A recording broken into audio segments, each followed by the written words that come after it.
Sometimes the story behind a work of art is just as captivating as the work itself. Sometimes its origin becomes part of its essence. The story of 20th century writer Fernando Pessoa and his masterwork, The Book of Disquiet, is one such case, where the tale behind it feels like a work of fiction in its own right.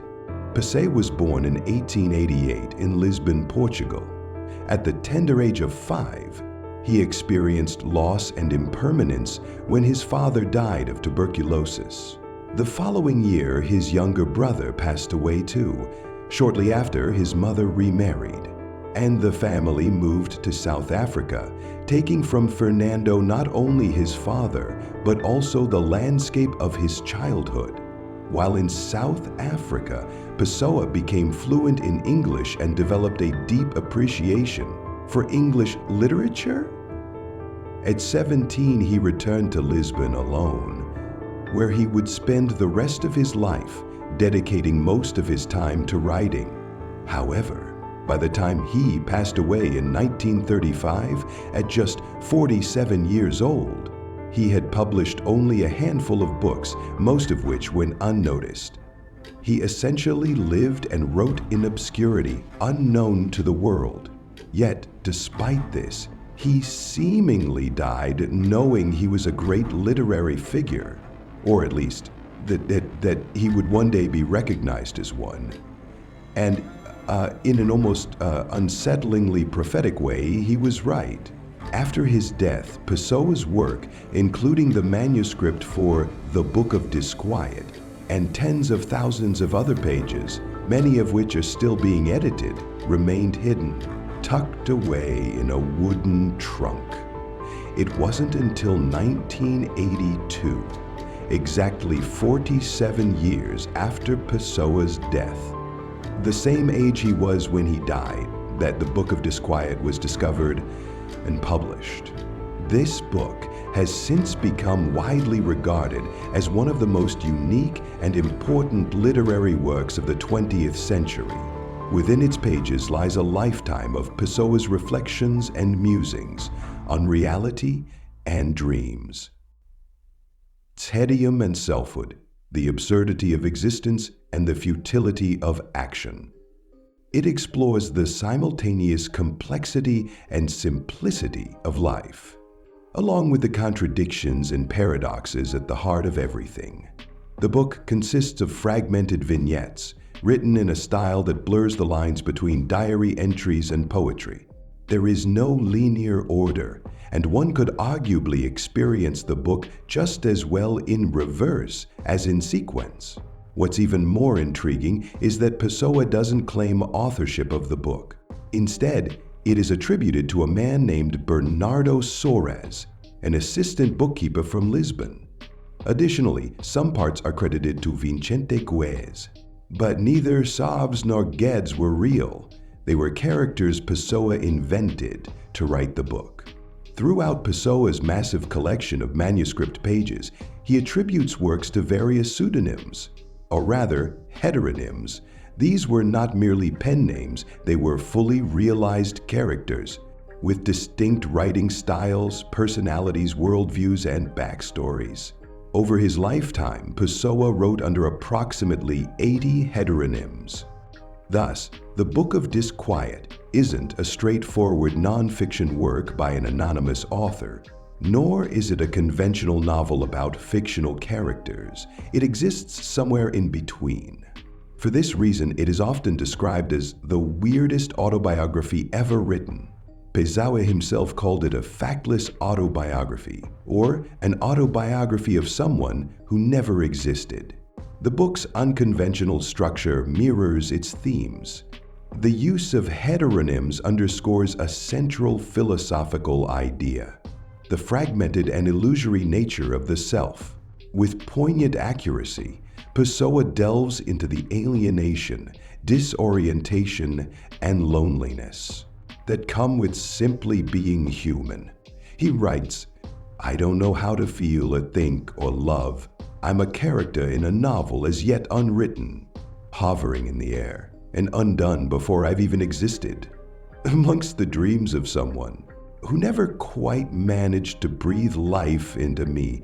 I'm always thinking, always feeling, but my thoughts lack all reason, my emotions all feeling. I'm falling through a trap door, through infinite space, connected to the sky and surrounded by the universe it assuredly lies.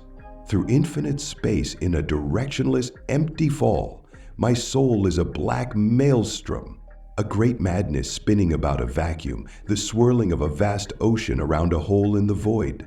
And in the waters, more like whirlwinds than waters, afloat images of all I ever saw or heard in the world. Houses, faces, books, boxes, snatches of music and fragments of voices, all caught up in a sinister, bottomless whirlpool. And I,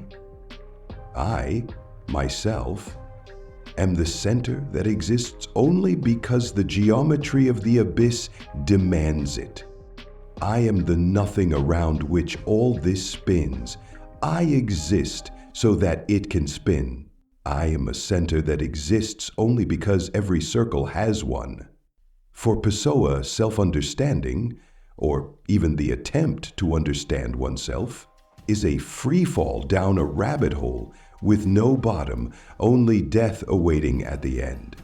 This impossibility of understanding or expressing one's inner experiences leads to a lifetime of disquiet and disorientation. Throughout the book, Pessoa also meditates on tedium, futility, and meaninglessness. To him, everything is a kind of delusion. Life itself is a series of dreams. I've never done anything but dream. This and this alone has been the meaning of my life. My only real concern has been my inner life, he wrote. For Pessoa, there is no real point in doing anything. Reality, as we perceive it, is as fleeting and illusory as the dreams we forget upon waking. If I write what I feel, it's to reduce the fever of feeling. What I confess is unimportant, because everything is unimportant. This recognition of futility and his retreat into a dreamlike existence reinforce another theme: contradiction and paradox. Why write about the pointlessness of doing anything while simultaneously writing and doing something? Perhaps this is where Pessoa saw value in paradox. In medicine, vaccines often contain forms of the disease they aim to prevent. Similarly, great literature and art expose us to the virus of existence, helping us develop the resilience to survive it. In this way, the driving force behind Pessoa's writing may have been the awareness of its ultimate futility. It's worth noting that the Book of Disquiet was never finished. This lack of completion seems to mirror Pessoa's philosophical view of life itself.